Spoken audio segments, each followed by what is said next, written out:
How you doing? Welcome back to the podcast. Now, the weather today is bad, but over the weekend and a bit before that, it was really, really good. About 4 days. I went cycling for like 3 solid days, Friday, Saturday, Sunday, and I must have done at least in total 100 Ks, which is massive for me.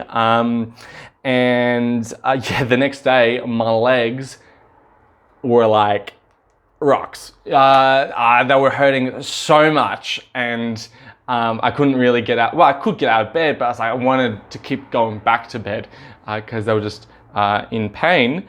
And so, you know, let's just face it, I know how the people in the Tour de France feel, you know, professional cyclists. I've just, I've kind of realizing that I'm kind of getting really into cycling. I'm starting to watch like cycling videos, like there's this YouTube channel that's like the Top Gear of bicycles, and I'm like, oh yeah, super interesting. Oh yeah, cool. And then I'm like thinking, you know what? My ass is a little bit painful. If only there was like a little bit more cushion. And then I'm like, you know what? These clothes, you know, they're kind of flapping in the wind a little bit. If only there was like some sort of form-fitting clothes that I wouldn't be a bit more aerodynamic, you know? And then I realized that I'm becoming one of them. One of the people I despise, those Lycra hugging freaks, man. It sucks. See, I kind of consider myself as like a Peter Parker type, where I'm like weaving in and out of traffic in New York, you know, delivering pizza, because that's the type of guy I am. Woo! Basically that's what I came here to tell you, my cycling journey. I hope you've enjoyed your ISO time, and as we come out of restrictions, I hope the good habits that you've started doing, that you continue them. But I met someone the other day, and she was talking about her gay asexual friend, or asexual gay friend. I'm not sure which way the adjectives go. I believe the most important adjective would go towards the noun.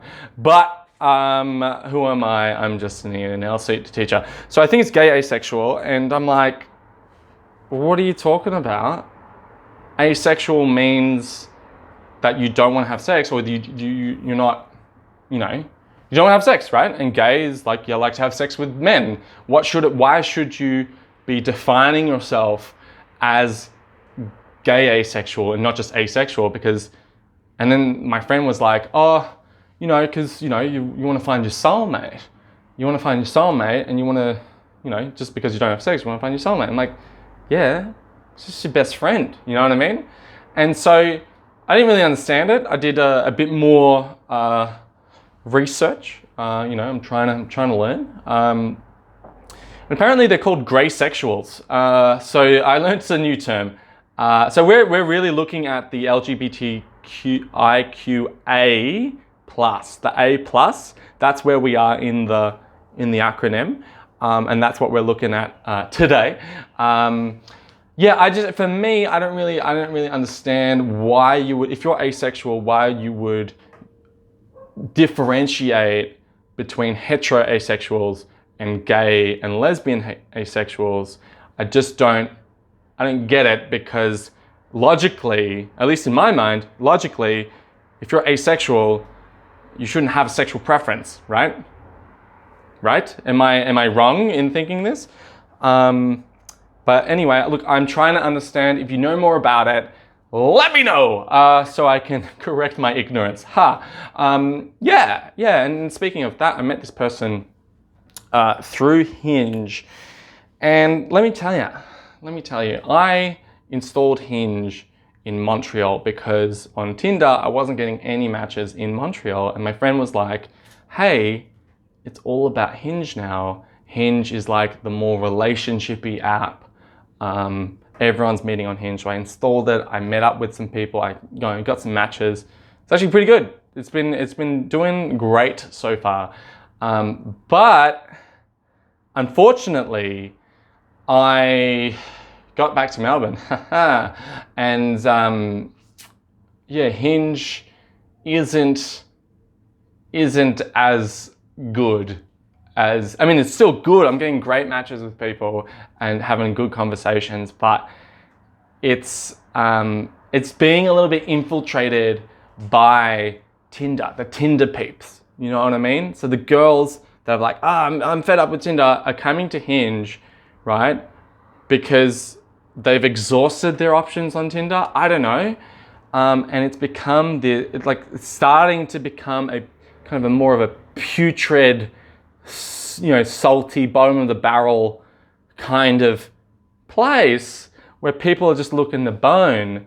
When for me, Hinge is all about cute little dates. Maybe you want a girlfriend, maybe you don't, that type of thing. But more to do with personality, which is why I shine on the app. Because here on Tinder, I don't get any matches. I get 0 matches. In fact, I read people's bios, and Tinder, it's not uncommon for those of you who are taken or old and don't use Tinder. Tinder has become a entrepreneurship kind of platform for people looking to do illegal activities, to say the least. Basically a lot of prostitutes on there, and will only fuck for money. Like I like a guy who pays for things. This type of thing. Or I'm not free is another common one. Again, you find that a lot in Asia, but also here in Melbourne too, for sure. But the most recent one that I found was yesterday. I was just scrolling through, and it was like, hey, is anyone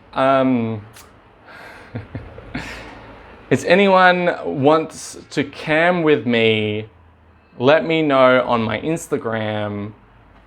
And then I messaged her. I'm like, yeah, I'd be interested to cam. Of course, I wouldn't be interested because I always thought that back when I was a teenager, I was like, yeah, man, I'd be a great porn star of sorts. And then I realized that no, I wouldn't. It's too much pressure, if you know what I mean. The pressure to perform would be too great. So yeah.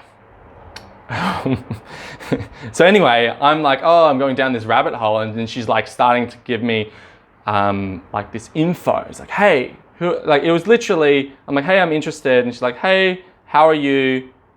I'm 23, and if you're interested, let me know, type of thing. But she asked the same question twice after I'd answered her, and it kind of like felt a little bit spammy. So there was my save face moment where I'm like, oh, you're a bot, you're a scam artist. And I got the fuck out of there. So that's what Tinder has become. Tinder has become a great place for sexual entrepreneurs. I once met in Thailand, matched with the top 3, something like that, the top 3 transgender person on Pornhub. And she was just like going, hey, I'm top 3, who wants to pay me, And it was an experience. No, I didn't meet up. So it was just funny, the little exchange that we had. I was like, oh, okay. Oh, yep, sure. Yep, I did not read your profile. Thank you for your time. Best of luck. Enjoy your business.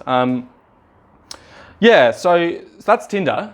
And a lot of those girls are kind of moving into Hinge, and that not the entrepreneurship girls, but the other girls that see Tinder as just a hookup kind of app. Stay on Tinder, mate. Stay there. I don't want to see you coming in to Hinge, man. Don't ruin it for me. Don't ruin it for me. It's been working so well. Have these cute little dates, go on a little cycling date, little meet cutes here and there. Having a genuine connection with someone. Yeah, sure, banging someone's great, but if you have a little connection with them, maybe they'll call you the next day. You know what I mean?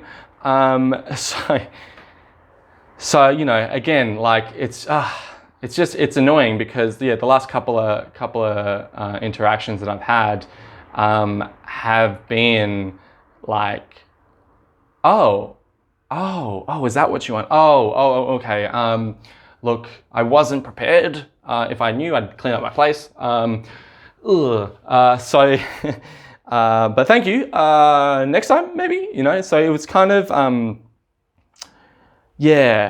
please not. And then you kind of think about, well, if these girls are coming here from Tinder and using it as Tinder, then how bad are the guys on Hinge in Melbourne, right? Because the guys would be far worse, right? They're just using it to hook up. And it's just a little bit like, oh, fuck, all right, okay. Another fun thing. Twitter used to be fun. Now it's getting back to being fun. But anyway, Twitter used to be fun and then it just got really political. And another platform, I think TikTok is the next platform that's starting off really fun and then it's going to be really shit soon. So I'm just avoiding that at all costs. Anyway, I hope this was informative and a little bit funny. I don't know, maybe.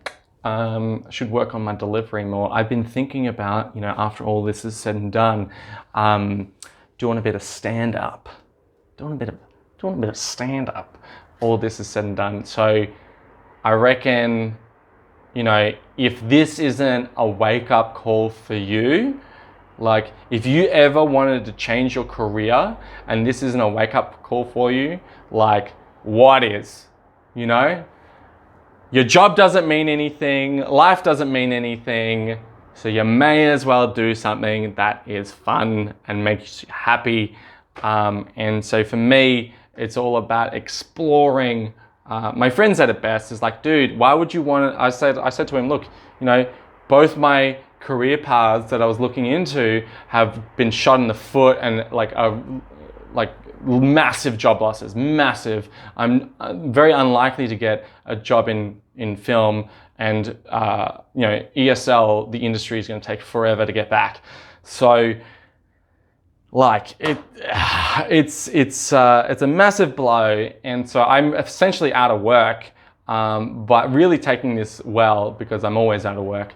And so, you know, it's better time now to do something that you like than just keep slaving away at something that you find is okay, you know. And for me, my friend said it best, is like, dude, why would you want an office job?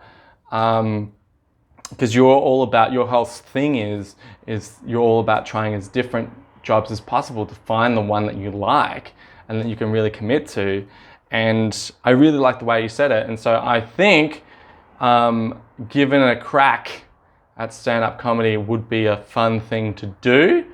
And, you know, as long as I, you know, give it a good go, but don't get too, you know, my hopes up too much because, you know, let's face it, a lot of funny people, not a lot of funny wages, you know what I mean?